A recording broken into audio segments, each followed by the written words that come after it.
Hello. All right. So I want to tell you the story about Machu Picchu. All right. I had an opportunity to visit Machu Picchu in 2015, and I was working there, but the amount of time that I worked there was so short that I didn't have the opportunity to go to Machu Picchu. What I did is I told friends that I was in Machu Picchu, and I asked them for advice on how to get there and if I had enough time. And I was trying to get a lot of advice on how to visit Machu Picchu. Um, in the end, I did not have an opportunity to go, but I did receive an interesting piece of advice from a family friend. And he told me, go to Machu Picchu, go there in the morning when there are very few people, and meditate. And he said specifically, the spirits will talk to you. All right. When I heard this, I thought, okay, go to Machu Picchu early in the morning. There'll be fewer crowds, and all of that sounds good. And even the meditation sounded great. But spirits talking to me, that was way too spooky, and it was sort of like, thanks, but no thanks. Okay. Of course, I didn't say that, so I just welcomed the advice and said, all right, cool, thank you. I did not know that spirits would talk to me. Let me explain. So, I didn't get a chance to go to Machu Picchu in 2015 when I was in Peru for the first time. But 2 years later, I was in Machu Picchu again, purposely. I wanted to return to Machu Picchu because I had such a wonderful, I wanted to return to Peru because I had a wonderful experience. I was quite impressed with the country, and I hadn't visited Machu Picchu. So what I did is I returned with the intent of visiting Machu Picchu. Now, if you travel to Machu Picchu, you can visit the iconic Machu Picchu site. It sits high above the mountain. It's sort of a plateau. It's been leveled off. It was leveled off by the Inca, who used the land for, grazing for their llamas, for the cultivation of their potatoes, and they lived there. There's that area which you can visit. That's the Machu Picchu Historic UNESCO site. But then there's also there's a tall peak, all right, a huge mountain connected to this other part of the mountain.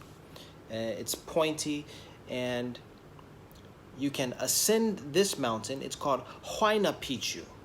You can pay for an entrance, for admission, and then you can climb up this mountain. It's very dangerous. People have died, so you have to be extremely careful, but it's possible.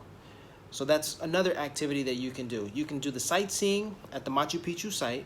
You can climb even higher, higher elevation, Huayna Picchu, okay? Or you can do what I did, which is there's a third option. There's a third mountain, and you can climb up that mountain. It's called Montaña Machu Picchu. It's a little confusing because I thought all these three sites were all the same and they were just all called Machu Picchu, but in fact there are different names for it. So I guess the site is Machu Picchu, the mountain to the side is Montaña Machu Picchu, and then the dangerous steep climb is Huayna Picchu. Okay, so on the day that I visited all of this site, that I call, that you call Machu Picchu, I decided to go for a little hike. And I wasn't going to do the dangerous Huayna Picchu because you have to pay for admission, and that's dangerous. So I decided I was going to climb the novice or the intermediate mountain, Montaña Machu Picchu. Probably it's a novice or a beginner level, because even on that day there was a family of three, and their child, who was maybe 2 or 3 years old, was climbing with them, walking, basically, but yeah, climbing as well. So here's what happened. I arrived, and you have to sign in when you visit Montaña Machu Picchu. You sign your name and you write the time when you begin the hike, so that they have an idea as to how long you've been, on your journey.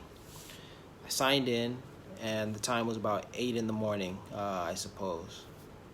Yeah. It took me about 2 hours to get up the mountain. Now, when I signed in, and all along my journey up the mountain, up ascending the mountain, I wasn't thinking about the time. I was more thinking of the atmosphere, the landscape, the ambiance, the beauty. I was taking everything in. I was listening to music. I had discovered the music of Susanna Baca after watching Dr. Henry Louis Gates Jr.'s Black in Latin America series. And I was very keen on playing her music, listening to her music, and vibing to it, because I had listened to it before and fell in love with it. And I said, I'm taking the spirits of, the Afro-Peruvians with me, for good luck, or just to really immerse myself in the experience. So I'm climbing up Montaña Machu Picchu in the morning, enjoying the view, not even concerned with the time and how long it's taking me to hike. I'm not in the best of shape. I didn't just sprint up the mountain. Well, when I got to the mountain top, the summit, just as my family friend, I'll call him my cousin, just as my cousin told me to meditate, go there when there are a few people. When I arrived at the summit, there was already someone there who had sort of the best seat, and she was meditating already. So I was kind of out of luck there. Sure, I could meditate in another section, but she had the best spot, so I was very envious. There were other people arriving and leaving the summit. And I was alone. I wasn't traveling with friends. And some of those people would stop, they would take photos, and they would have a meal at the top, or at least drink a beer, or have a snack, an apple. So all I did, because I was alone, is I went to the top, I looked around, and what do you do if you have a cell phone these days? You take selfies, and maybe talk to another traveler, another tourist, and get to know them and find out where they're from, But what I did is I arrived to the top, and I did all of that. I looked around, I sat in peace, I enjoyed the views, and then I asked myself, what do I do now? I've climbed the mountain, I've summited Machu Picchu, Montaña Machu Picchu. What do I do now? And in that moment, I looked at my watch. When I looked at my watch, that's when things started feeling, spooky, eerie, but in a good way. I looked at my watch, and the time was 10:08 a.m. So when I saw this, I knew what was coming next. It was, of course, 1 minute later, it would be 10:09. All right. And I saw this as a sign. This was the sign that my cousin had told me about. And in that moment, I said, well, I've done everything that I need to do at the top of the mountain. This is a sign that I should begin my descent from off of the summit. And that's essentially what I did.